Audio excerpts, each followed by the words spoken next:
un enorme sacrificio, esfuerzo y talante de liberación como el que esta fecha nos evoca. Una fecha como el 8 de marzo, este Día Internacional de la Mujer que vamos a conmemorar, estamos conmemorando, es una fecha que se eligió, como recordamos muchos, para honrar, y eso no está mal en la vida, para honrar a las mujeres, para honrar la memoria, para honrar el testimonio de la lucha de un grupo de mujeres que con gran firmeza y con gran decisión decidieron ocupar una fábrica en 1857. Yo sé que es una historia que muchos conocemos, pero no está mal recordarla y recordarnos qué fue lo que hicieron esas mujeres. Y tantos años después, hoy preguntarnos dónde andaban aquellas y dónde andamos nosotras.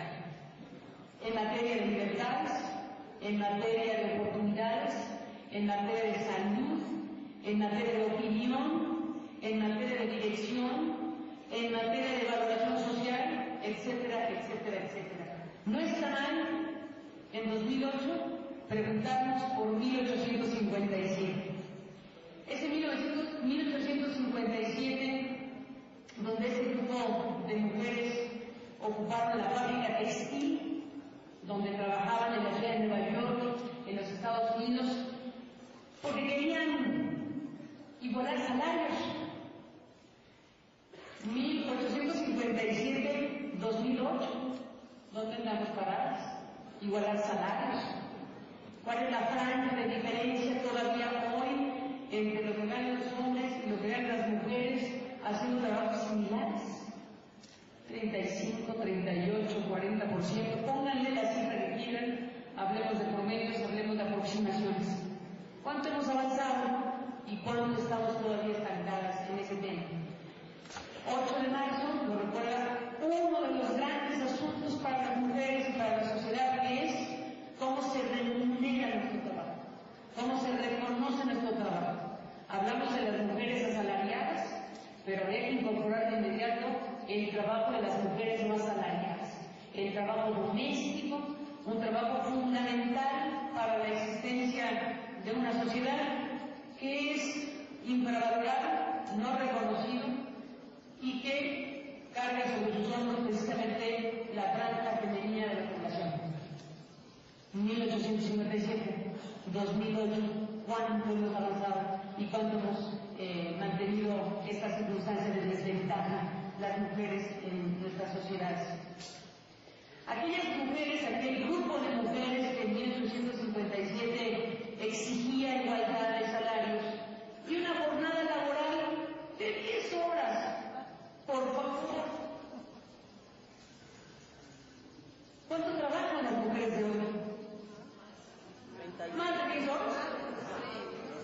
brutalidad de la respuesta de los dueños que dijeron, ¿qué les pasa a estas mujeres?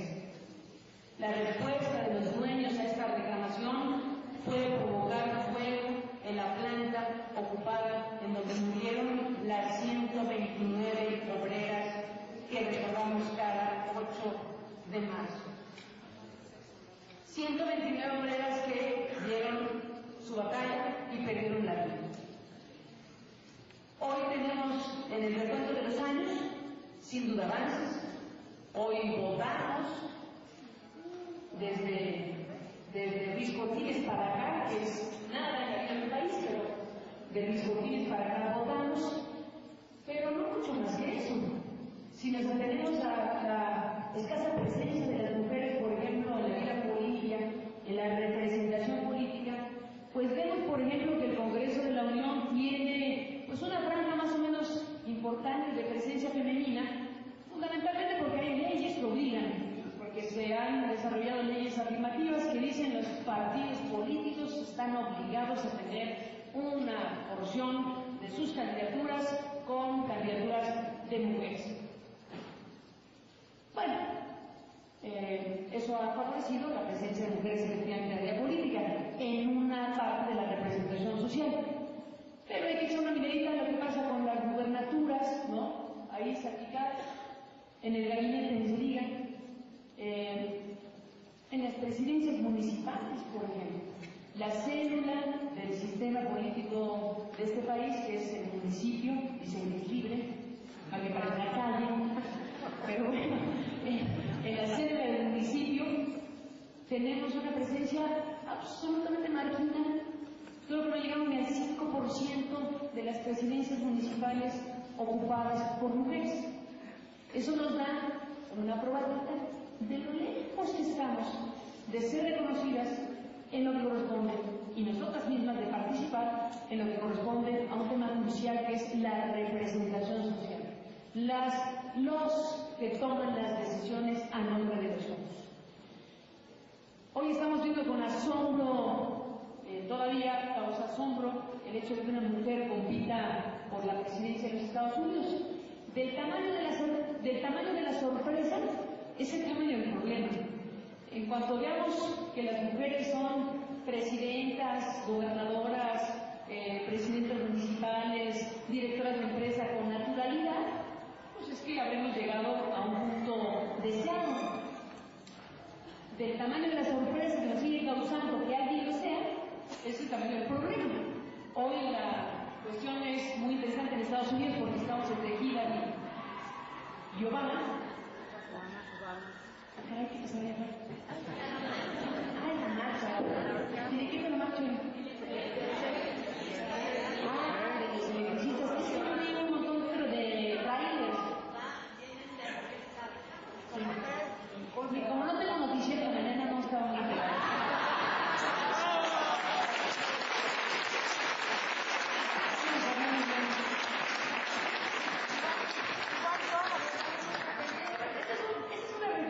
Obligada para todos y para todas en este momento, y yo quise iniciar esta conversación, esta plática con ustedes con este tema porque nos cruza de lado a lado, porque estamos a unas horas de la conmemoración, porque no sobra esta conmemoración, porque hay que apropiarse de esta conmemoración para hacer memoria, para recordar, para darle sentido a lo que tantas mujeres a lo largo de muchos años han hecho a favor de las mujeres y de una sociedad más equitativa.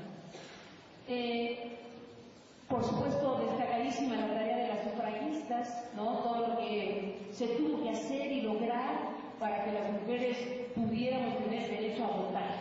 Bueno, venía el asunto de Hillary Clinton y de Obama en los Estados Unidos y la sorpresa de que sea un afroamericano o una mujer, que eso es así como el punto imposible en la política de los estadounidenses. Solo falta que gane McCain. O sea, sería terrible porque por primera vez hay la posibilidad de que se rompa, digamos, una estructura dominante en ese sentido. No voy a decir una receta de jueguito y entonces sí ya hablamos. Pero bueno, el caso es que hay una contienda muy interesante donde la figura femenina, donde la figura de la mujer evidentemente pues está dando, como nos damos cuenta, de la sorpresa que sigue causando hasta en el país más poderoso de la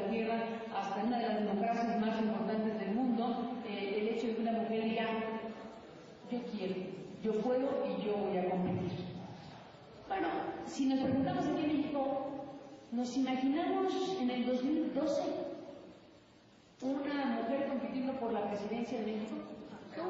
¿Está en nuestras recámaras mentales? Bueno, sea en serio, no yo. Estamos hablando en serio. En realidad sí es un tema cultural profundo. Primero no nos lo imaginamos, porque no vemos en la escena tampoco así muchas candidaturas. En la escena solo hay uno, que es Peña Nieto, según la televisión. Vean el monitoreo de los senadores de la República, ¿se fijaron cómo fue la medición? 700, Peña Nieto, Marcelo Ebrard, unos cuantos Mario Fabio, y los demás no existen. Los demás machines, porque mujeres ni una, ¿eh? Entonces, bueno, estamos en un asunto de conmemoración que yo quise aprovechar el momento para reflexionar con ustedes. Y nos lleva al tema de la política y al tema de la representación en nuestro país. Déjenme dar un brinco, precisamente ahora que menciono a figuras destacadas de la política, para compartir también otras reflexiones y preocupaciones de lo que veo en este momento en el país. Ayer tuve oportunidad de hacer un programa de televisión con 2 senadores de la República para abordar un tema que me parece que es muy preocupante, que es el que acabo de mencionar, jugueteando, digamos que Peña Nieto y esto, pero en realidad es un botón de muestra de lo que está pasando y de lo que puede venir en esta frágil, niña democracia mexicana.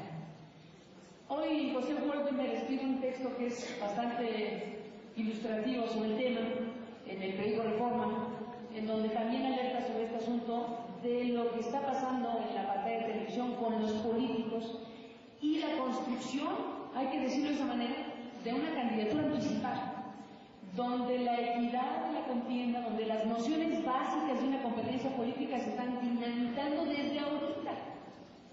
¿Qué significado tiene para esta democracia frágil nuestra que tengamos ya un posicionamiento de esta envergadura con una figura política? ¿Por qué es Peña Nieto? Pues por lo que sea, porque resulta afín al interés de quien lo promueve o por lo que sea. El caso es que hay una atrofia muy temprana de condiciones de equidad que medio habíamos logrado tener antes del 2006, que habíamos construido una institucionalidad muy cara, una inversión cara, para tener una dosis importante de credibilidad en nuestras elecciones. Un ingrediente fundamental para que la vida política de un país más o menos marche armónicamente, que las elecciones sean transparentes, creíbles y más o menos equitativas, que más o menos reúnan las condiciones básicas de la democracia. Le metimos un dinero público enorme para construir al IFE, se fue ciudadanizando la autoridad electoral, vivimos varios años de gradualidad hasta llegar a un punto donde tuvimos un Instituto Federal Electoral autónomo con figuras de autoridad respetables que hicieron su trabajo adecuadamente. Mencioné a Woldenberg en ese momento y a otros que conformaron en su momento al árbitro de la contienda. Que el árbitro jugara de árbitro era una ganancia fenomenal en este país. Que el árbitro nos fuera creíble era una ganancia en un país como el nuestro. Y nos costó muchísimo dinero y muchísimo esfuerzo llegar a un punto en donde el proceso electoral o los procesos electorales se resolvían en las urnas básicamente, no exento algunos conflictos, pero tuvimos una construcción importante de institucionalidad electoral que hoy está seriamente cuestionada y en peligro total. ¿Qué significa eso para nuestra democracia? Todo. Construimos paso a paso los rangos de confianza que no se tenían durante 70 años de régimen priista. La credencial para votar con fotografía, por ejemplo, es una de las credenciales más caras de las democracias. Tiene todo tipo de sellos, seguros, foto, no sé qué.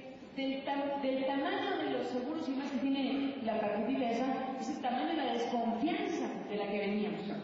Para construir confianza había que hacer todo tipo de cosas como la credencial, los padrones, las auditorías, el sistema de partido, todo lo que se sabe y que finalmente puso a la mesa de la democracia mexicana.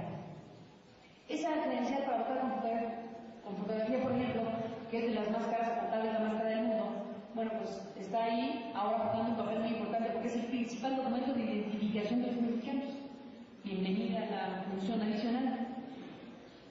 Si la comparamos, por ejemplo, con las identificaciones que pueden tener en otros países de democracias maduras, pues tienen un big cartoncito, porque no pasa nada. O sea, el señor Juan Pérez, o Juan no sé qué, vive no sé dónde, y no hay un principio de confianza distinto que hace que las elecciones sean mucho menos caras que las mexicanas son espeluznantes de caras.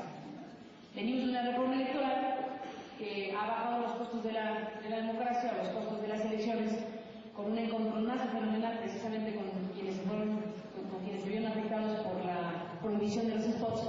Pero en fin, a donde quiero llegar es al punto de que lo construido, y coincido con Goldemar, por eso quería recuperar su propia reflexión, al punto de que lo que habíamos logrado se ha ido degradando, y hoy estamos en un problema muy serio cuando vemos que los senadores, que ya se extrañan en la tele ellos mismos, dicen, pues ¿qué pasó?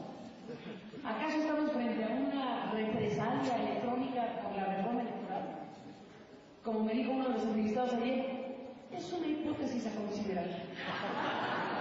Y dije, eso es lo más cercano, sí, te conozco. Bueno, esa hipótesis a considerar nos habla de esta distorsión fenomenal que estamos viviendo. ¿Qué significa, pues, que Peña Nieto esté de esa manera permanentemente en la televisión? Goldemar se pregunta o hace la pregunta comedidamente para decir, ¿acaso estamos viendo lo que algunos pronosticaban con la reforma electoral, que era el mercado negro de la información? ¿Acaso estamos viendo y veremos en adelante que la información y las noticias van a ser utilizadas para sustituir lo que no van a poder comprar por los spots prohibidos por la ley? Entonces, si yo no puedo meterle la millonada para estar presente en las pantallas e incidir en el ánimo del votante, si eso la ley me lo prohíbe, entonces ¿qué? Vamos a comprar entrevistas, vamos a comprar menciones pagadas, vamos a establecer convenios con los medios de comunicación, vamos a pervertir todo el sistema informativo a favor de candidatos. Clarísimo. ¿Cómo se resuelve eso? Decíamos los senadores ayer, en Brasil hay una legislación electoral muy restrictiva, muy compleja, muy eficaz, dijo él, que incide hasta en los contenidos. A mí se me paran los pelos de punta nada más imaginar que alguien va a incidir en los contenidos, pero haciendo alusión a lo que pasa en otros países, decía que en tiempo electoral las televisoras y las radiodifusoras, entendiéndose a los medios como instituciones de servicio público, no como, o sea, son negocios, por supuesto que lo son y son lucrativos, pero hay una primera gran definición de los medios que es el servicio público, y por lo tanto lo que ocurra ahí es de interés general, obviamente, y tiene connotación legal lo que ocurra ahí.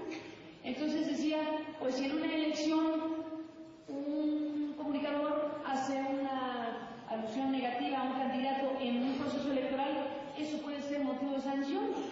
Y dije, no se pongan en ese plan, tampoco. Yo creo que sería preferible plantear la posible resolución a partir de las libertades, a partir de la libertad de expresión, de la libertad de conciencia, de la libertad de opinión, y si este está bien y me gusta, lo puedo decir, y si este no, siempre y cuando no haya una acción deliberada institucional para favorecer o dañar a un candidato. ¿Cómo se logra eso? Es un galimatias, es un enigma. Pero en países donde hay un cierto grado de competencia entre medios, el asunto tiene otra resolución, porque abogando por nuestras libertades, si yo tengo una cobertura de tal o cual manera que favorece solo un candidato o que tiene una posición que a mí no me gusta, bueno, hay 25 más. Entonces en competencia se va atemperando precisamente la propia generación de contenidos. El problema de México es que tenemos una hiperconcentración de medios, que en dos manos tenemos el 99% de la cobertura, de las audiencias. Hay una estructura duopólica que es absolutamente adversa para los fines y propósitos de cualquier democracia de medio pelo. Entonces estamos en un problema muy serio, porque no podemos apelar a que la competencia resolverá las distorsiones informativas o de contenido. No podemos apelar a que si yo veo que una televisora le dedica el 90% a un personaje y me hace sospechar que es su favorito, pues tengo 18 que la van a contrastar. Es un problema serio. O tengo 3 o 4 o 5 cadenas de televisión que pueden ofrecerle al televidente o al radioescucha una panorámica distinta. El problema es cuando tienes una televisora que dice lo mismo que la otra, o que tienen acuerdos duopólicos que son adversos precisamente a la vida democrática. Entonces, cuando vemos el monitoreo de los senadores y nos preguntamos cómo resolvemos esto, sería terrible que dijéramos también, pues entonces que se intervenga en los diseños editoriales de los noticieros, que una autoridad intervenga. Sale peor. Los dejamos pasar, ya se pegó la elección.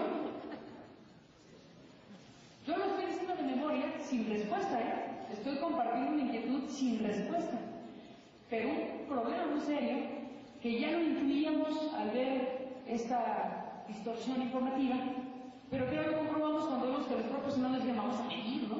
Vamos a medir qué está pasando.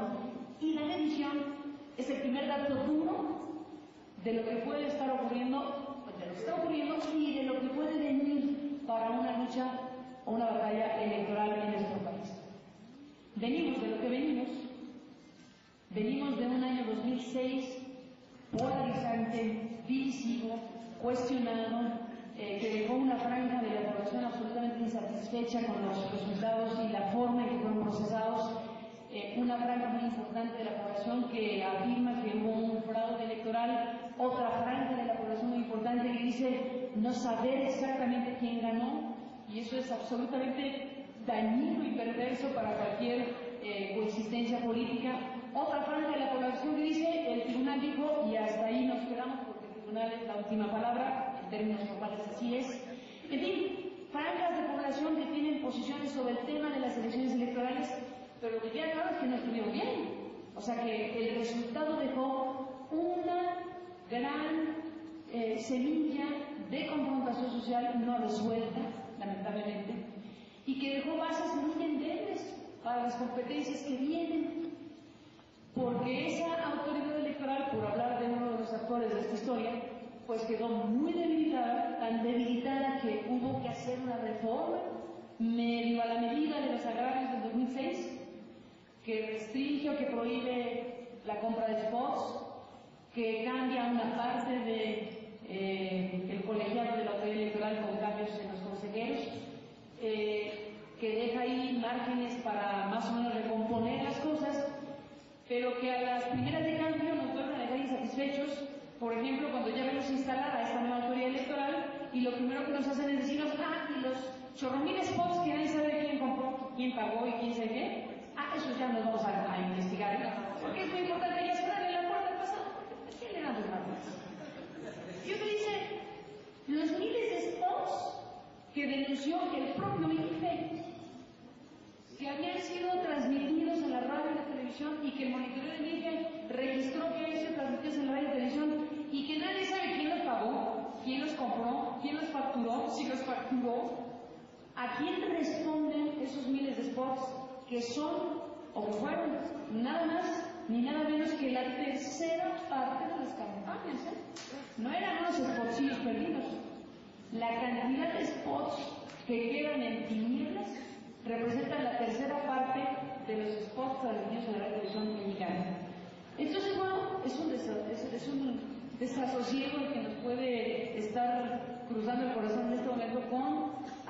esta naturaleza. Yo nunca he sido partidaria de que cerrarle la puerta a las cosas las resuelve, porque tarde que temprano volverán a salir por abajo de la codera, o abajo de la alfombra, o no permitirán transitar adecuadamente en condiciones transparentes, claras para la población, este tipo de cosas. Entonces, bueno, el panorama no es precisamente muy halagüeño que digamos en esta materia, pero nos coloca con muy claros focos de preocupación y muy claros focos de responsabilidades que deben cumplirse entre más pronto mejor.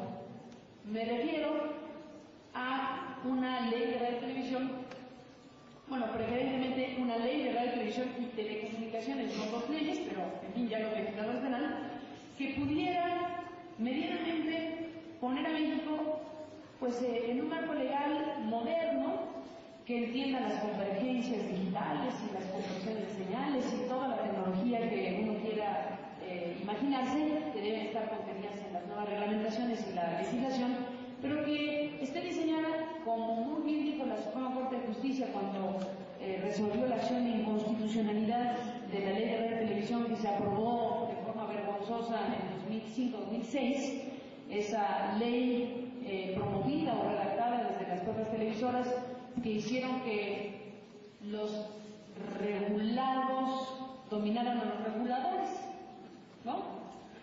Esa ley que por fortuna alcanzó a llegar a la Corte y que por fortuna la Corte dio un debate espléndido y que dijo, oigan, esto no puede pasar, es inconstitucional en la mayoría, en las partes sustantivas, esto atenta contra los intereses generales de este país, esto no resuelve la concentración, sino que la amplía y la perpetúa, entonces esto no camina. Para fortuna de los mexicanos hubo quien acudió a la Corte y la Corte debatió y resolvió en consecuencia. Bueno, ahora hay que hacer otra ley, ahora hay que hacer el diseño de otra ley para que podamos tener ejes de competencia, de no concentración, en fin, va a ser muy complicado. No me imagino lo que pueda venir si efectivamente los legisladores hacen lo que tendrían que hacer, que es una ley en esta materia. La Corte les puso el listón y yo digo que más que techo debe ser un piso, y los legisladores están en su propio dilema por el significado que tendría y que tendrá este asunto en un poder tan importante como el de los industriales de la radio y la televisión, que no verán con simpatía una ley de esta naturaleza. Debería construirse el espacio para discutir entre los interesados sobre el tema. Se han hecho foros de consulta, se han hecho todo tipo de consultas en este país a lo largo de 30 años, ¿no? Y lo ideal sería que en una acción concertada, conjunta, pues todo el mundo dijera, esto no puede caminar más, ¿cómo le hacemos para gradualmente ir reconstituyendo o rediseñando un sistema de medios de comunicación que le permita a los ciudadanos optar, elegir, tener de dónde, que garantice y fortalezca y promueva la pluralidad, la diversidad, la libertad de expresión, el ejercicio de nuestros derechos fundamentales? La moneda está en el aire. Hay un grupo de personas que nos hemos dado la tarea de conversar y discutir este tema de la Ley de Radio, Televisión y Telecomunicaciones, que formamos parte de una asociación que es la ANEI, que es la Asociación Mexicana de Derecho a la Información. Hay un grupo de especialistas ahí, que es el Consejo Directivo, que preside Javier Corral, que fue uno de los ex senadores, bueno, en ese momento senador de la República, que llevó el tema a la Corte, y uno de los grupos más capacitados, más calificados en materia de radio, televisión y telecomunicaciones, que han hecho este documento, al que nos hemos sumado un conjunto de ciudadanos, algunos de los cuales formamos parte del Consejo Consultivo, otros que se han formado, que se han reunido y que se han sumado a esta serie de propuestas a través de un frente, el Frente Nacional por una nueva ley de radio y televisión. Y yo quisiera, simplemente para cerrar esta parte de la charla con ustedes, compartir algunos de los puntos solamente enunciados de lo que esta propuesta conlleva. Es una propuesta que se hace llegar precisamente a los legisladores, como otras que seguramente habrán tenido, con ánimo de decir, nos gustaría que la ley fuera así, Nos gustaría que la ley contuviera estos puntos para que esta sociedad sea mejor en términos de sus medios de comunicación y de su estructura legal. Básicamente es una propuesta que engloba 14 puntos, no los diré todos, pero destaco el primero, que es el derecho de los ciudadanos. Porque en estas historias los ciudadanos no pintan o son como de palo. ¿Dónde está el concepto, la noción y la apropiación nuestra de la idea del derecho, de nuestros derechos, de ciudadanos y de audiencias? Como que no estamos acostumbrados a esos temas en nuestro país. Como que damos por hecho que la historia es de nosotros, que ahí se están agarrando los políticos con los medios, que ahí se está hablando de rompones los del PRD, que el PAN con el PAN. Los ciudadanos tenemos lamentablemente una cultura frágil y débil de participación política, y bueno, hay razones para saber que así ocurrió por una larga tradición de cultura paternalista en la vida política, y que construir ciudadanía no es de la noche a la mañana. Pero más nos van a decir que no la tenemos para hacer cosas para tenerla. Y más nos van a decir que efectivamente tenemos los ciudadanos no me refiero a ustedes que tienen aquí un músculo ya muy desarrollado en estos círculos, pero me refiero a un panorama general en donde no es usual que los ciudadanos participen, no es usual que los ciudadanos reclamen, no es usual que digan, oigan, ¿por qué quitan mi derecho? No es usual que tengamos incluso información sobre nuestros derechos. Para ejercer el derecho primero hay que saber que lo tenemos y por lo tanto que lo podemos exigir. Es una tarea monumental la que está por delante para construir un país distinto en una aspiración democrática. El papel de los medios para acelerar ese proceso de construir ciudadanía es fundamental.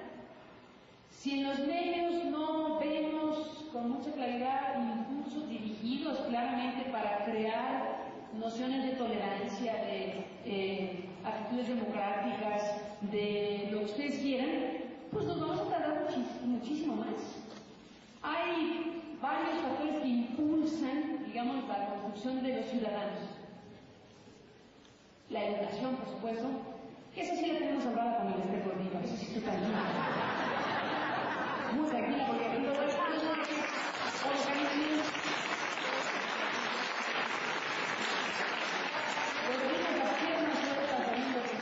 en sus manos. Oye, qué poco, por cierto, la de hoy. Hablar de Peña Nieto.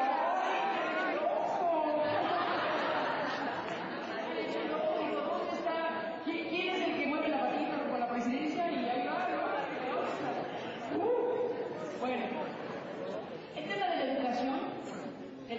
educación es un impulsor fundamental, pero imagínense en este país, cuando tenemos un liderazgo sindical como el que acabamos de comentar, o a un gobernador como Humberto Moreira de Coahuila, que es capaz de poner en el libro de texto de los niños y niñas todo su programa de gobierno, fotografías. Bueno, es más importante que Carranza, ¿me entiendes?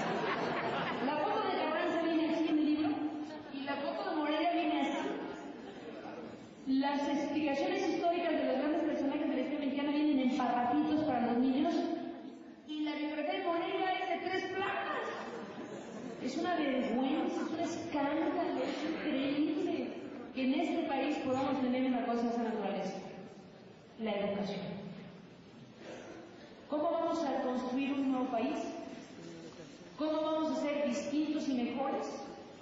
Nuestros hijos, nuestras hijas, los que vienen, si nos hacen trastadas de este tamaño, si la estructura de operación educativa de este país está atada a una lógica perversa de clientelismo, de corporativismo, de venta de plazas, de un sindicato que domina, como domina, y hace del sindicato una fuerza electoral que la hace valer y la cobra y pervierte de cabo a rabo cualquier cosa que tenga que ver con la política nacional.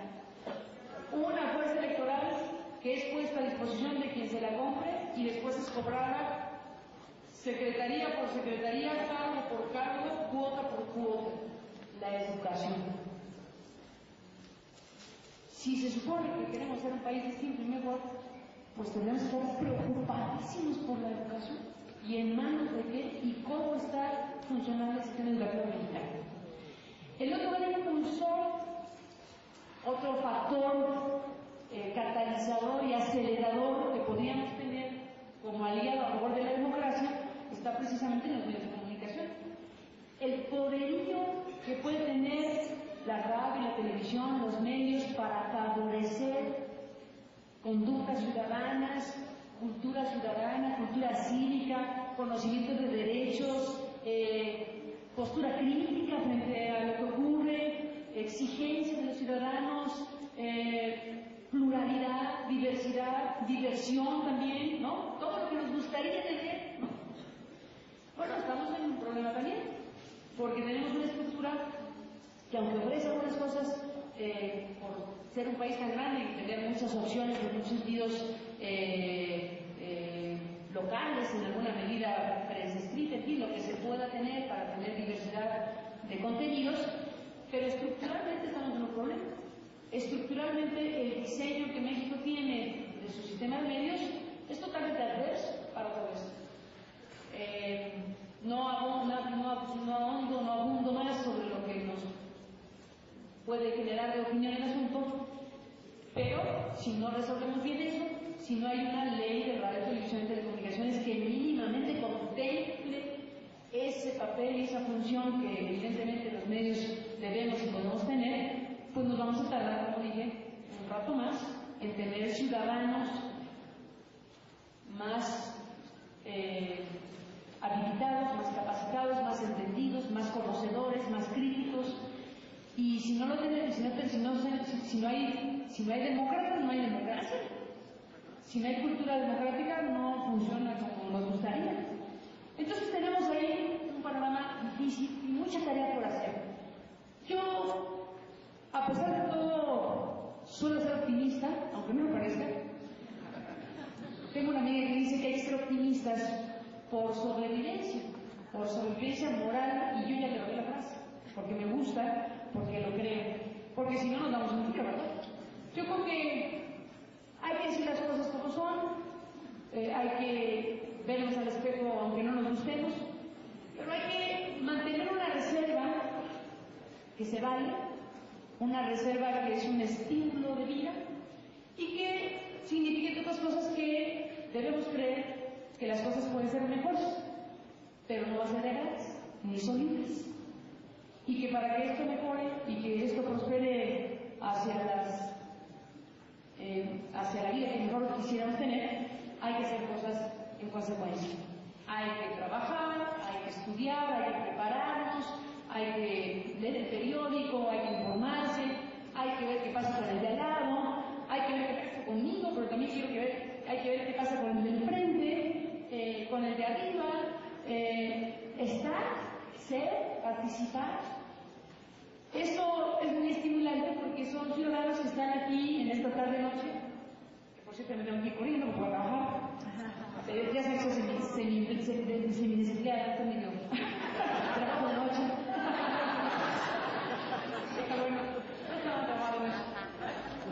Pero al final de cuentas, un encuentro como este, para mí es muy estimulante porque nos permite este libre ejercicio de las ideas y de qué pensamos, dónde están nuestras preocupaciones, qué nos gusta, qué no nos gusta y todo esto.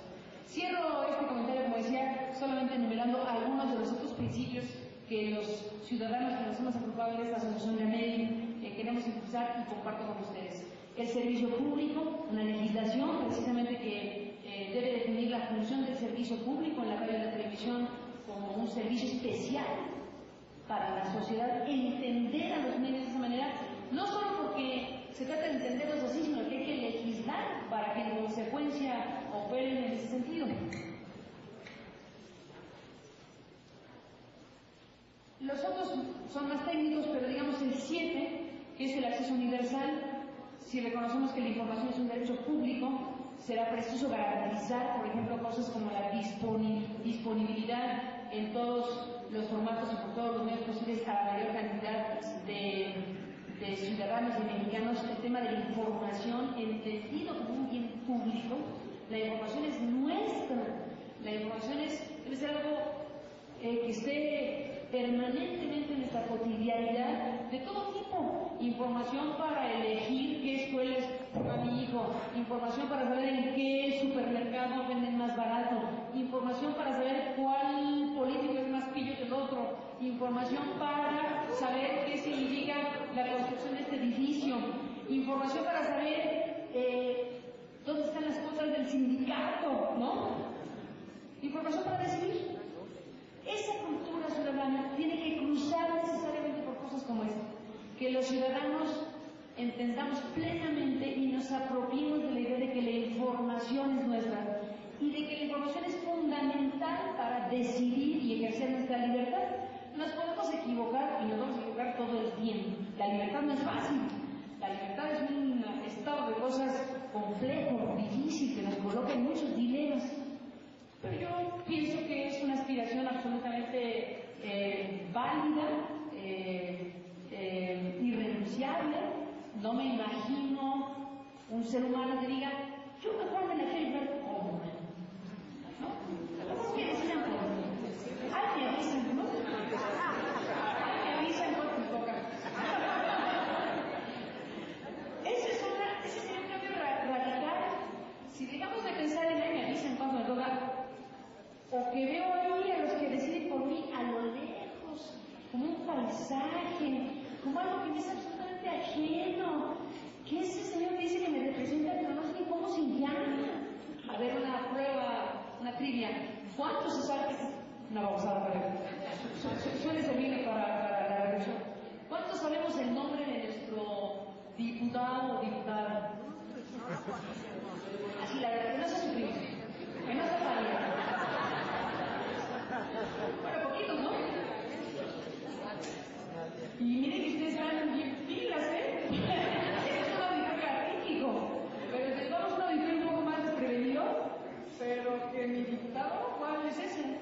O sea, hay un negocio tan dramático entre lo que es la vida pública y la vida de los ciudadanos, que ese debe ser un tema permanente para todos nosotros. ¿Cómo vamos a hacer para recuperar lo que es nuestro?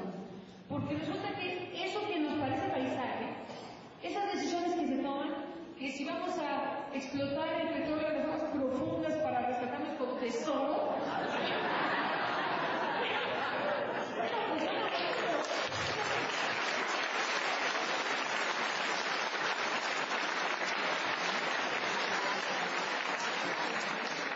porque estaría bueno que nosotros viéramos cómo vamos a rescatar nuestro tesoro y de qué manera, y quién se lo va a repartir.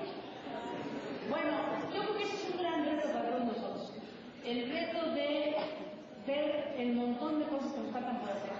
El reconocernos como personas que tenemos que impulsar una mayor participación, impulsar una disposición distinta frente a lo público y recuperar lo que es nuestro. Hay que ir a recuperar precisamente esas cosas que por angas o mangas a lo largo de décadas fueron perdiéndose o nunca se tuvieron a cabalidad y que tienen que ver precisamente con nuestros derechos y nuestras responsabilidades ejercidos a plenitud.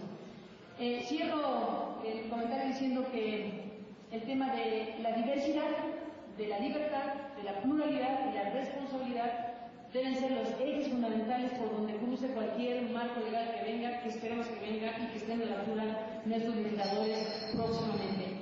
No tienen tiempo, estamos atrapados en esta endemoniada lógica de la competencia electoral. Ahí vienen las elecciones intermedias en el 2019, al ratito ya son las candidaturas y en cuanto hay candidaturas ya no es tiempo propicio para hacer nada. Y como en este país a cada rato hay elecciones, nunca es tiempo propicio para hacer nada. Entonces, bueno, pues ahí ya acabaron las presidenciales y las que siguen son las intermedias y entonces los legisladores tienen un sentido de sobrevivencia muy desarrollado y luego no les gusta hablar mucho que digamos a los temas que son espinosos. Este es uno de los temas más espinosos y difíciles, confrontativos que se puedan imaginar, pero lo peor que nos puede pasar es sacarle la vuelta. Es evidente que hay un asunto que conspira contra una idea democrática. Hay que decir, tenemos pruebas, mediciones, muestras, hay que volver a diseñar el asunto a favor aquí dejo esta reflexión o esta serie de reflexiones que espero nos puedan alimentar un diálogo de aquí para acá. No sé si eso se estira aquí, ¿sí, verdad? Sí podemos como para platicar el día, ¿no? Si alguien tiene algún comentario, bienvenido. Vamos a la ronda de preguntas sin respuestas.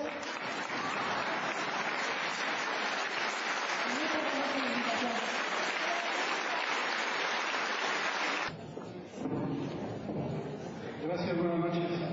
Bueno, rápido comentario sobre su pan. Ahorita hablé con un médico por teléfono y me decía que bueno, él es su novia, yo le decía, no, yo la vi primero, pero me dice que te conoce desde Imevisión con Javier Solórzano. Entonces le digo, no, sí me ganaste. Carmen, mi pregunta es esta, ¿ya tienes propuestas de radio? Porque hoy me decepcioné muy feo con Gutiérrez Vivó hablando del spot de Pemex, que era mi única opción. Digo, no era para mí tal vez lo mejor Gutiérrez Vivó, pero hoy fue una cosa que me dejó impresionado, todo lo que dijo a favor del spot, que ayer lo vieron, creo que hasta con José Orgel y Pati Chapoy, por lo que leí en el Sendero del Pepe. Y bueno, ya no hay nada, nos sentimos desamparados, nos sentimos huérfanos, ya no hay nada que escuchar en la mañana. De verdad, se te extraña mucho, Carmen, se te extraña muchísimo. Y pues yo quisiera saber si tienes propuestas en la radio en la mañana otra vez. Gracias.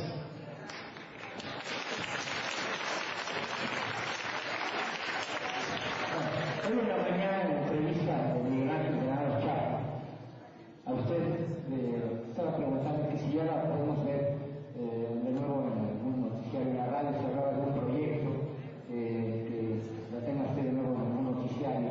¿Nos podría adelantar algo? Y le regalo una frase para usted especialmente. Ante el pesimismo de la realidad, opongamos siempre el optimismo de nuestra voluntad. Ante el pesimismo de la realidad, opongamos siempre el optimismo de nuestra voluntad.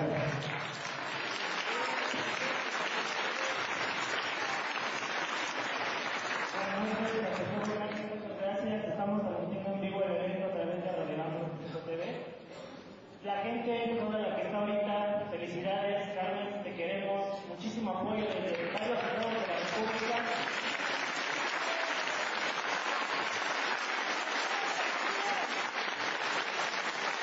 Una cosa pregunta es cuándo podemos hacer un programa contigo, pero bueno, el spot, es importante ese spot fue dado a conocer por gente de la radio, de Radio AMLO. Ese spot tú lo presentaste en CNN cuando estuvo la entrevista de Andrés Manuel. Gobernación negó la existencia de ese video. ¿Qué te parece ahora que ha aparecido ese video en horario estelar en las dos cadenas de televisión más importantes, espurias, pero más importantes de este país? Eso es todo.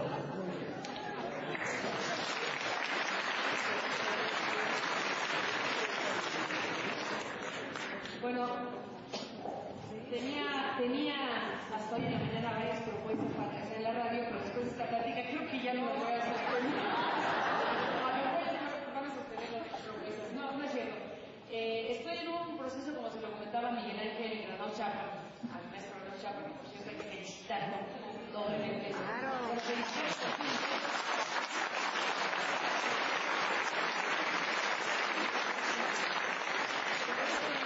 Este ingreso de Miguel Ángel a la Academia de la Lengua es algo muy importante porque pues realmente es la primera vez que un periodista ingresa a esta academia, y eso, entre otras cosas, pues es el reconocimiento al maestro Granados Chapa de su pulcritud, no solamente ética y profesional, que la tiene sobradamente, sino que además de eso tiene la pulcritud en el manejo y uso del lenguaje, y eso hace que sea una verdadera autoridad, tan autoridad en la materia que ahora formará parte de la Academia de la Lengua. Entonces hay que felicitarlo por eso, porque la verdad que son figuras, él es una figura muy destacada, es un bien escaso, digámoslo así, el periodista que tiene las cualidades que Miguel Ángel reúne. Y bueno, pues aprovecho el viaje para mandarle un abrazo y felicitarlo nuevamente desde el estado.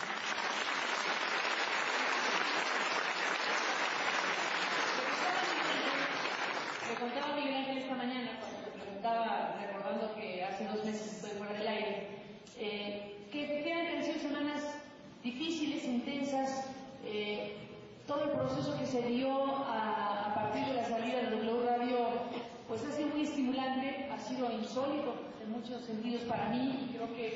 fenómeno. No me la creo. Es evidente que lo que ha ocurrido en todas estas semanas trasciende el hecho mismo de que un grupo de comunicación perdiera su espacio. No menosprecio mucho menos la empatía que un público pueda tener con un comunicador que pierde su espacio, y le agradezco. Sin embargo, ha sido un fenómeno que hay que saber entender, aquilatar y leer. Me trasciende y con mucho el asunto.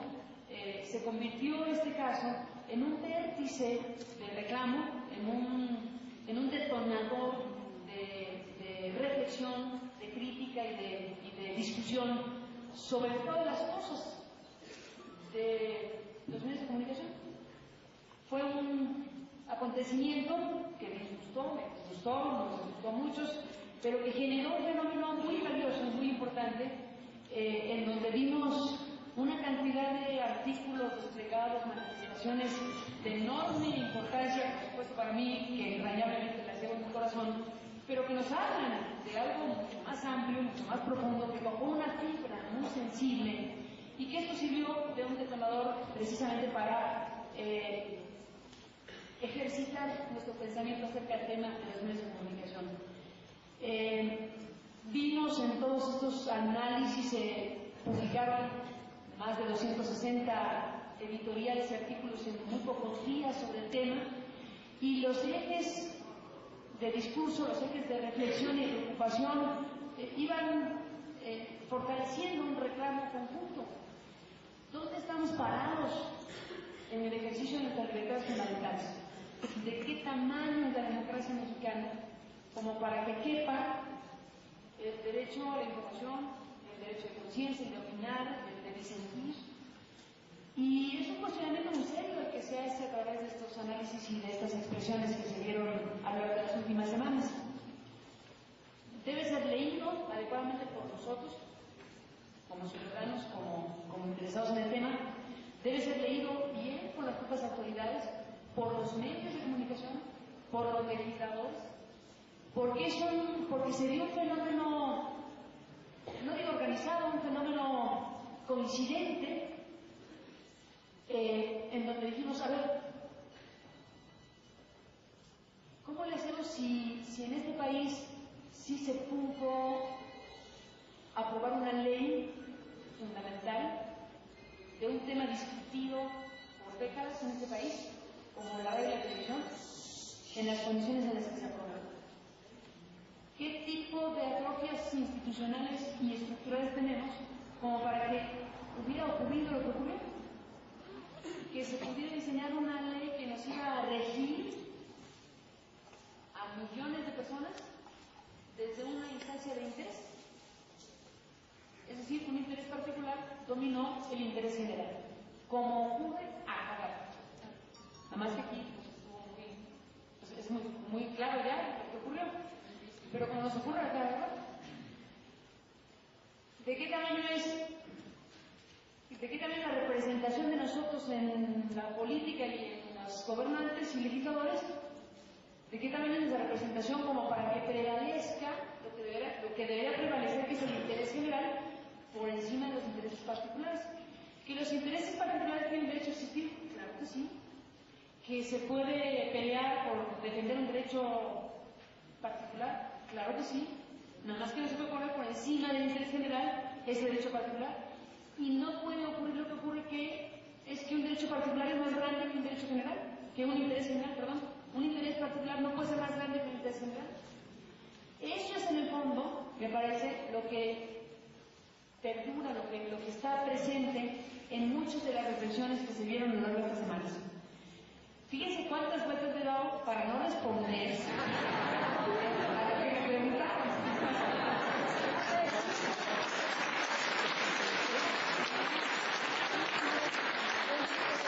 El caso es que estamos en negociaciones, pues, el caso es que estoy escuchando algunas propuestas, algunas ideas.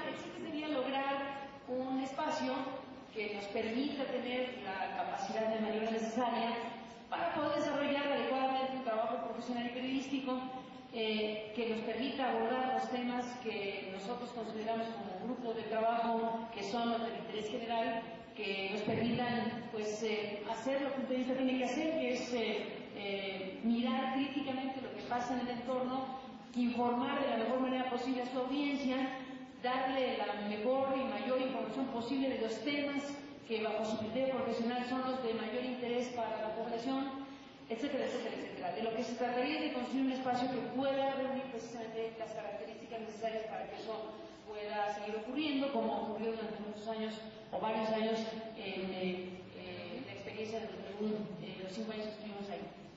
Entonces, bueno, el proceso está en curso, no podría comunicar nada que no esté resuelto. Está la idea que Miguel Ángel y otras personas han impulsado, que me parece maravillosa, de construir un medio con características propias, digamos, un medio que pudiera tener una cierta convocatoria social. No es fácil, y debo decirlo con todas sus letras, porque de alguna manera se alude o se evoca experiencias como la jornada o como proceso, que a partir de una ruptura de grupos periodísticos, por razones diversas, en el caso de proceso, pues el golpe de Excelsior de Echeverría, o sea, un golpe del propio gobierno hacia un medio de comunicación, ruptura o fractura que hacen hacer otra cosa, en este caso una revista que tiene 30 años de existencia, consolidada, y que puede tener, bueno, una presencia social como tiene proceso. O la jornada en su momento, que también proviene de una ruptura y que crea un medio de comunicación fundamental en este país, o algo más reciente como fue la revista MX, que dirige Nacho Rodríguez Reina, que también viene de un proceso de ruptura dentro del Universal y que construye a partir de un esfuerzo importante un medio dirigido por periodistas con una convocatoria social. El caso de la radio y la televisión es más complejo porque es parte de concesiones, no es tan empatable la experiencia de una otra. Sin embargo, la idea es profundamente estimulante. Se han analizado varias ideas, varias cuestiones que, si se traducen en un planteamiento, las haremos saber, por supuesto, cuando eso suceda. Lo que sí alerto de la dificultad del tema, por la naturaleza distinta de los espacios de comunicación de una experiencia y de las otras. Entonces, bueno, eso se está discutiendo entre muchas personas, hay un ánimo muy interesante, un ánimo, pues eso digo yo, entrañable, enriquecedor, un impulso valiosísimo, que veremos si efectivamente tiene cabida de alguna manera en alguna expresión de algún tipo, que ni me adelanto porque en eso estamos, si es posible hacer una cosa así. Lo que sí es cierto es que tenemos que encontrar el espacio adecuado y el lugar adecuado para seguir haciendo nuestra tarea. Es una definición profesional, es un proyecto de vida de muchas personas. La salida de la radiodifusora nos afectó a muchos, a gente que estaba absolutamente involucrada con un proyecto de información, que al venir esta decisión que se tomó, pues salimos juntos, y bueno, pues estamos ahora en este trance, digamos, de esa manera.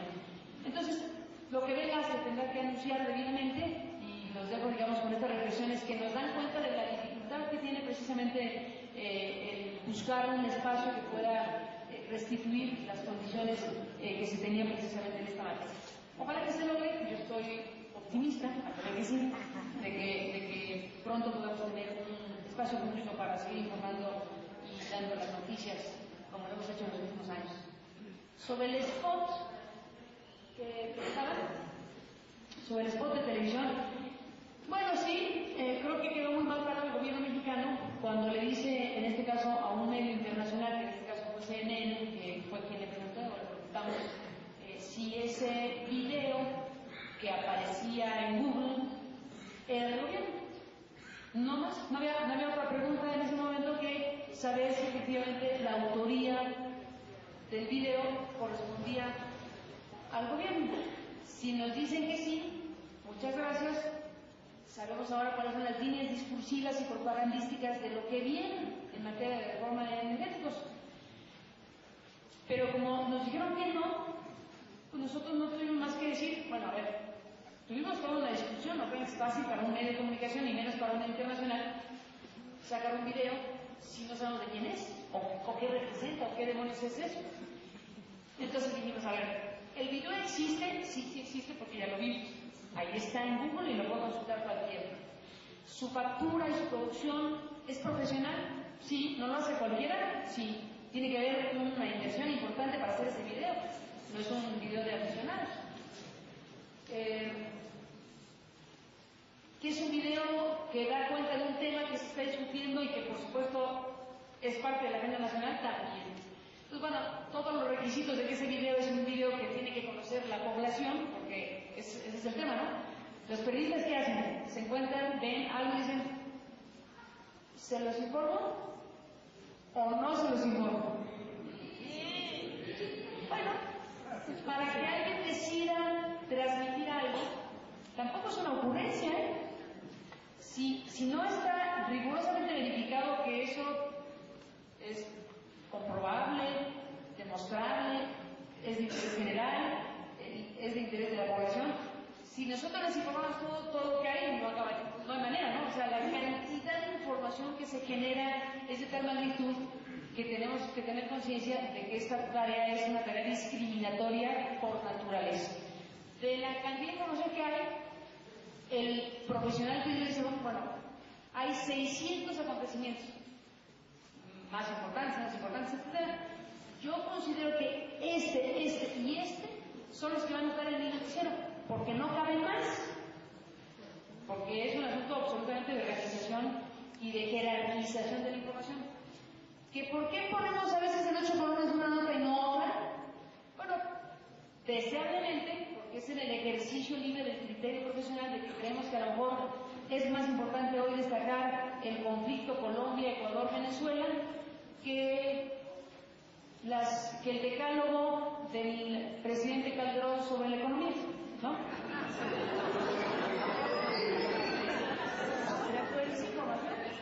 Yo estoy obligada a informar del decálogo y del conflicto, y ya ustedes saben qué hacer.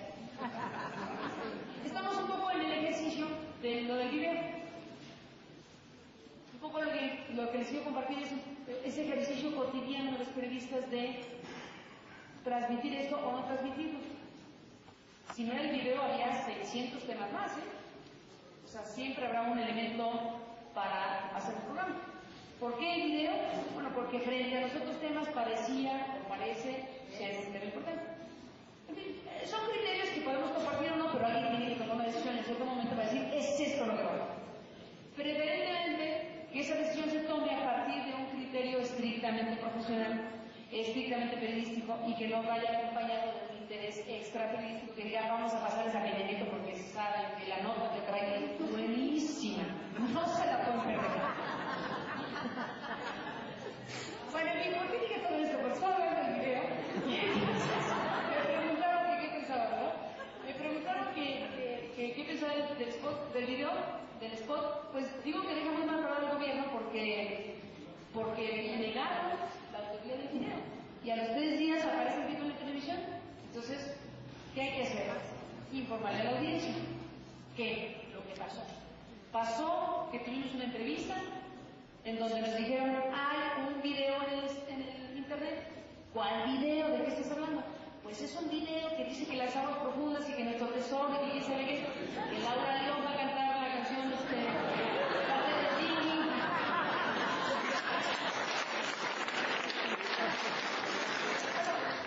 Tenemos esta información, vamos al internet, efectivamente, ahí está el video. Es un bombón. Porque ahí se ven las directrices de lo que va a ser, si es que va a ser, la iniciativa de apertura en inversión petrolera. Pues hay que preguntar, o sea, el periodista tiene que decir, o sea, el periodista no puede decir, yo creo que es del gobierno, entonces digo que es del gobierno. No, parece que es del gobierno. Hay que preguntarle al gobierno. Oigan, ¿es de ustedes ese video?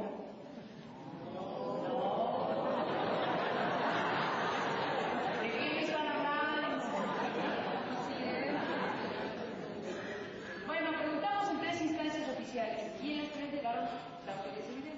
¿Por qué lo hicieron? Pues no sé. Así son. La verdad no tiene sentido. Porque si el video estaba conocido, pues tenía que tener una respuesta oficial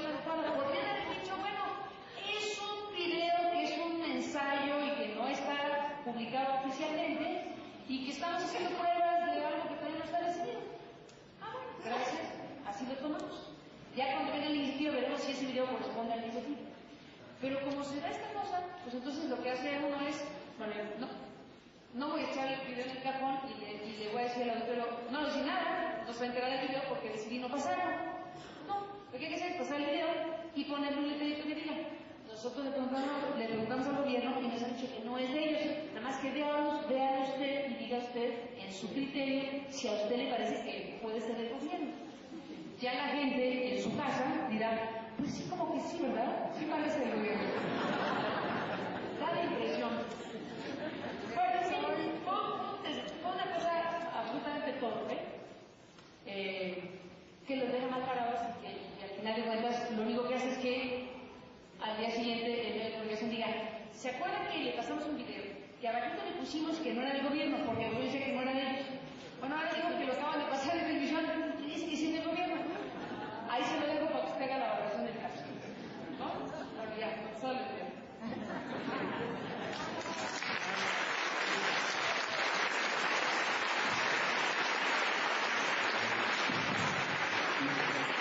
Bueno, antes de pasar a las preguntas, yo quiero nuevamente agradecerle a Carmen Aristegui el acompañarnos aquí a los círculos de estudio, que es un ejercicio netamente ciudadano, que iniciamos hace bastante tiempo con el Silbón y que ahora periodistas nos ha abierto sus puertas hace ya algún tiempo, a quien le agradecemos a Celeste, quien es parte de este equipo periodista.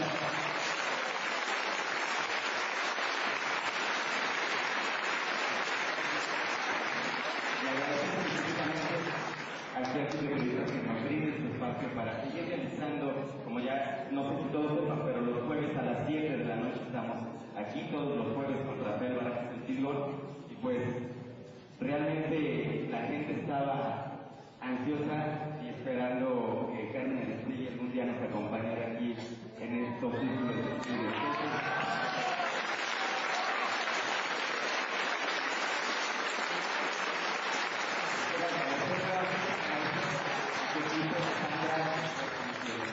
A Sandra Nogales, que fue, digamos, también parte del contacto, y a la maestra Alma Benítez, que fue también parte de esto. Entonces, y nuevamente a Celeste y a todo el equipo de Club de Periodistas por darnos este espacio y poder realizar esto. Y pues gracias a todos y te esperamos los jueves a las 10 y vamos a pasar a las siguientes preguntas. Hay un compañero que acaba de estar hablando de esta boca, se llama un obrero. ¿Dónde trabaja usted? En una fábrica. ¿De qué? ¿De qué trabaja? Es una empresa. Ah. Sí, o sea, pues, mi pregunta es,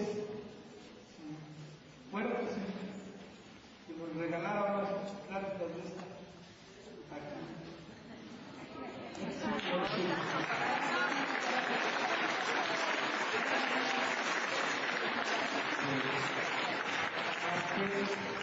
El micrófono.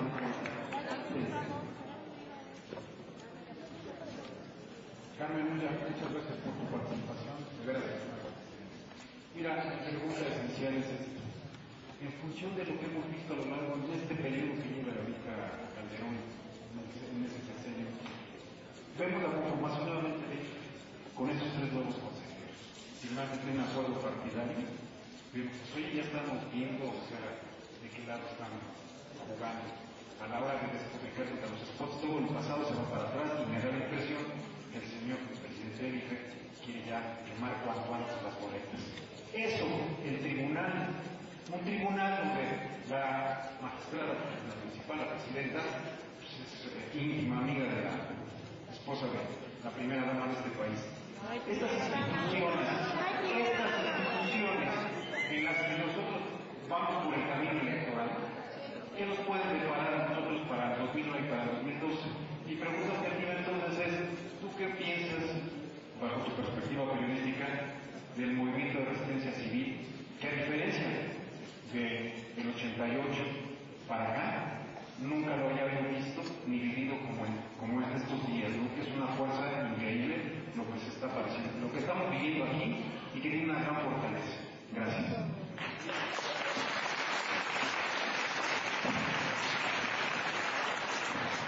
Buenas noches, Carlos.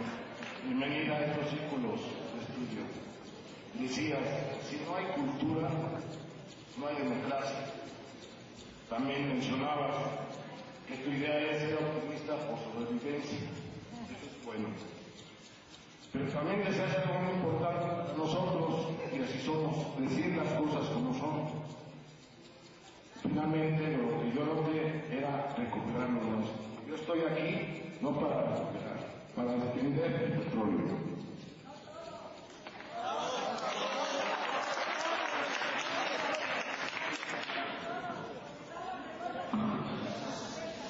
En tu opinión, que es muy importante para mucha gente y para mí en lo particular, en 2006 se cometió fraude, ¿sí o no?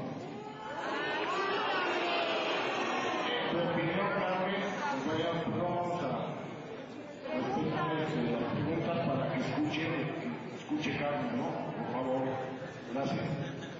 El señor Mourinho será investigado, juzgado y condenado como lo fue Lidia Cacho. Su opinión de Carlos.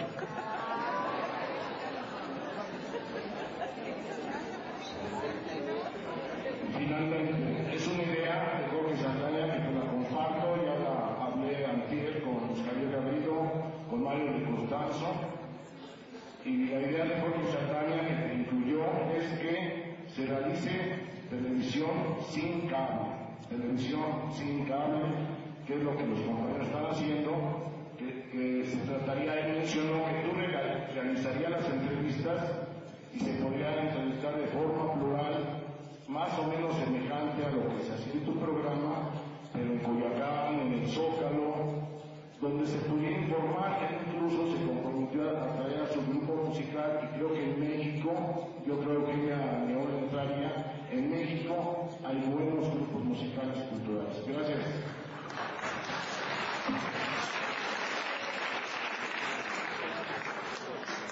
Bueno, aquí sobre el movimiento de resistencia civil, yo creo que esta expresión y otras que se puedan tener de organización de los ciudadanos con propósitos comunes, cualquiera que estos sean, este tiene una naturaleza, hay otros que tienen otra naturaleza, hay diferentes formas de expresión en este caso, y justo porque vengo de decir lo que digo, no puedo verlo sino con simpatía, porque finalmente es la manera en que una sociedad puede conducir sus contradicciones, su diversidad, su contraste, al final de cuentas, en muchos de los temas. No todo el mundo tiene que pensar como uno, no todo el mundo tiene que pensar como el otro, evidentemente. El nombre del juego es tolerancia. El nombre del juego es aceptar al diverso. El nombre del juego es aceptar que pueden pensar diametralmente distinto que yo, pero que tiene derecho a hacerlo. El nombre del juego en México hoy es recomponer, volver a tejer precisamente esos espacios de tolerancia perdidos a partir de la confrontación que se dio en el proceso de Prat 2006. Muy complejo el asunto, pero me parece que nos lo tenemos que plantear. Vernos como enemigos no es un buen camino en la búsqueda de la vida de una sociedad. Tenemos que vernos como diversos, tenemos que vernos como distintos, pero vernos como enemigos, yo creo que no es una buena noticia. Fue de tal calado el encontronazo, fue de tal profundidad el agravio para muchísimas personas en este país, para millones, que tenemos que reconstituir eso, no sé cómo. Empezando por decirlo. Si no logramos establecer los ejes de convivencia social armónica, donde puedo pasear por la banqueta y pensar lo que pienso, y no causarme en ella que esté en la misma banqueta otro que piensa distinto, no vamos a llegar muy lejos. Yo creo que uno de los principales asuntos a resolver precisamente tiene que ver con cosas como esta. ¿Cómo le va a hacer la sociedad mexicana para restituir y establecer los espacios de tolerancia perdidos? Perdidos, pero seriamente. Yo creo que eso tiene que cruzar por muchas reflexiones y por muchas confrontaciones con nosotros mismos. La contienda electoral del 2006, una contienda absolutamente intervenida, ¿no? Una contienda, aquí se me plantea si fue fraudulenta o no. La palabra es fuerte, la palabra habla de que hubo una incidencia deliberada de alguien para trastocar la voluntad de una sociedad, ¿no? Entonces, la palabra que le queramos poner, siempre y cuando describa que no fue una elección que corrió libremente. Y si esa elección no corrió libremente, puede ser elección fraudulenta, intervenida, trastocada, lo que quieran, hay y había instancias legales que resolvieron y condujeron el final de la elección. Es la primera elección que se resuelve jurisdiccionalmente, en tribunales. ¿Que nos gustó el papel del tribunal, sí o no? No. Fue un papel lamentable. ¿Que era la instancia legal para resolver? Sí. Que para efectos del ejercicio de un gobierno, de ahí surgió un mandato que hoy se ejerce, está vigente. ¿Que eso resuelve lo profundo del agravio? De ninguna manera. ¿Que tenemos que hacer algo los ciudadanos para reconstituir lo que nos pasó a nosotros más allá de lo que pasó con las cúpulas? Sí. ¿Que tenemos que hacer un ejercicio muy importante y muy profundo, decía yo hace rato, para recuperar lo nuestro? Y cuando digo recuperar lo nuestro significa esos espacios de convivencia y coexistencia social a partir de lo diverso, lo plural y el contraste de las ideologías y de las posturas. El reto es mayúsculo. El tamaño de la irresponsabilidad de la élite política en el 2006 es inenarrable. El tamaño de la responsabilidad del jefe del Estado, Vicente Fox, es absolutamente irresponsable y reprobable. Es de proporciones épicas. El mandato de Vicente Fox, el primer presidente de la alternancia, el presidente que en el 2000 abrió un espectro y un ánimo social favorable al cambio, a la transformación, independientemente de por quién haya votado y finalmente lo que haya significado la candidatura de Fox per se como persona o como propuesta política, hubo una ruptura histórica muy importante que inyectó incluso los adversarios, incluso en gente que no votó por Fox, pero que entendió el significado y el alcance de ese quiebre histórico de la alternancia. Bueno, toda esa apuesta de los que votaron por Fox o los que no votaron por Fox, pero que entendimos la magnitud del momento, la echó al caño, dilapidó de una forma irresponsable lo que se le puso en sus manos por millones de personas. El gobierno de Vicente Fox es un gobierno catastrófico en muchos sentidos, y entre otras cosas porque no supo entender ni respetar en consecuencia ese mandato de los ciudadanos que había puesto el sentido de la transformación a partir de las urnas y no las armas.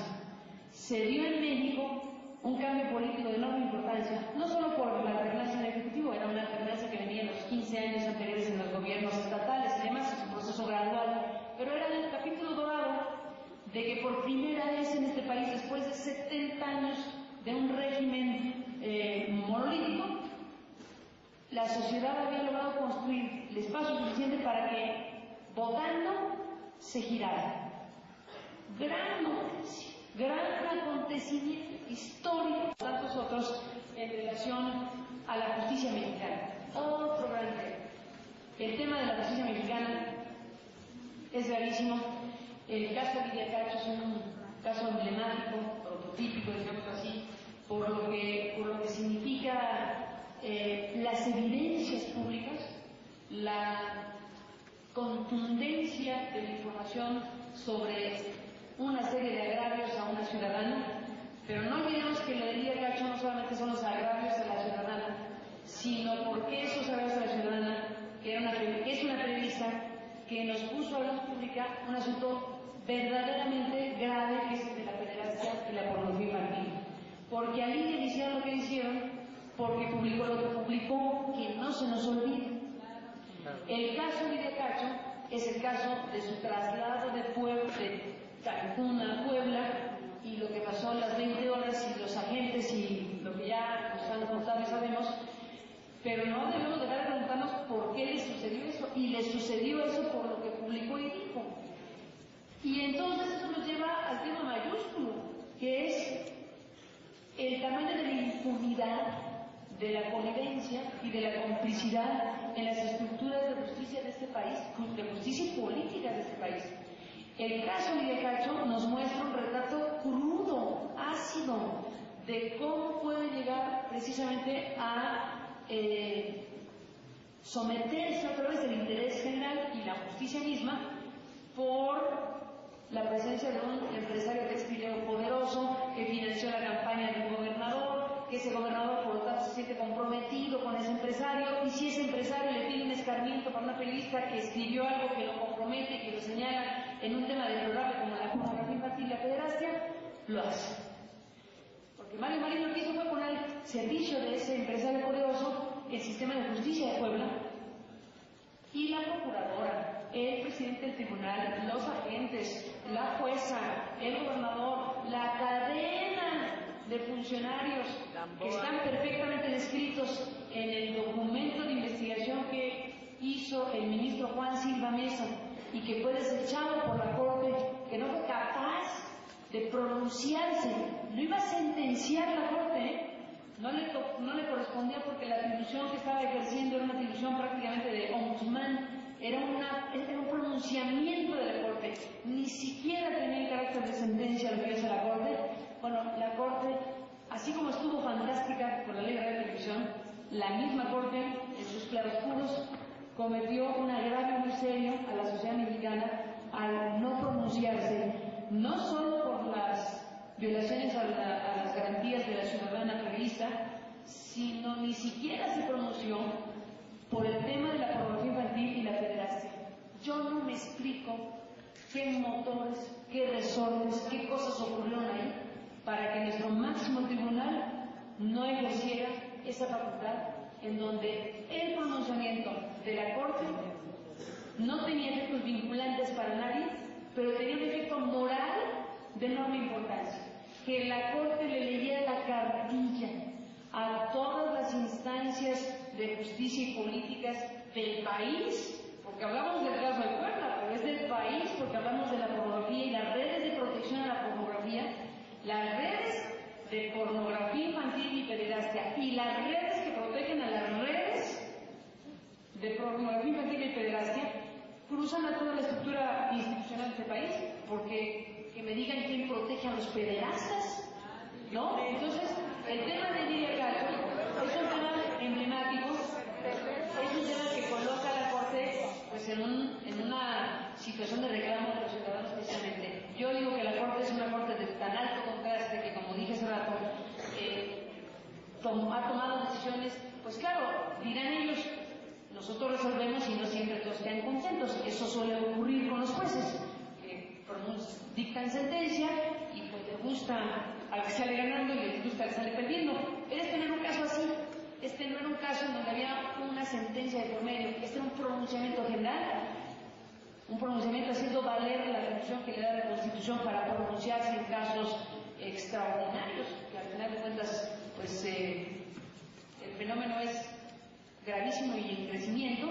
Entonces, bueno, el caso de Lidia Cacho, porque me preguntaban a Morín de Lidia Cacho, es un sentimiento realmente de agravio muy serio que la Corte provocó en muchísimas personas, o millones de personas en este país.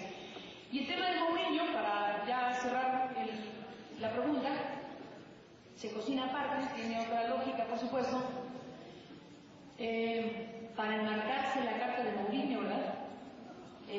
La respuesta que dio Mourinho a los señalamientos que se le hicieron de haber firmado un contrato de una empresa familiar de Ibancar con Pemex para la prestación de los servicios, siendo servidor público, pues lo coloca muy mal. No solamente lo coloca mal y debe investigarse seriamente qué tipo de irregularidades o de ilegalidad se comete con una conducta de esa naturaleza, pero también lo exhibe en su capacidad limitada de resolver un conflicto. Si es el titular de gobernación y tiene como tarea fundamental resolver conflictos, mediar, interceder, ser interlocutor, ya saben, ¿no? Lo que se supone es un secretario de gobernación, conducir, dice, en la política interna de un país. Si así respondió en su propio caso, con esa torpeza, como quiero morir. Bueno, ahora sí. Muchísimas gracias a todos.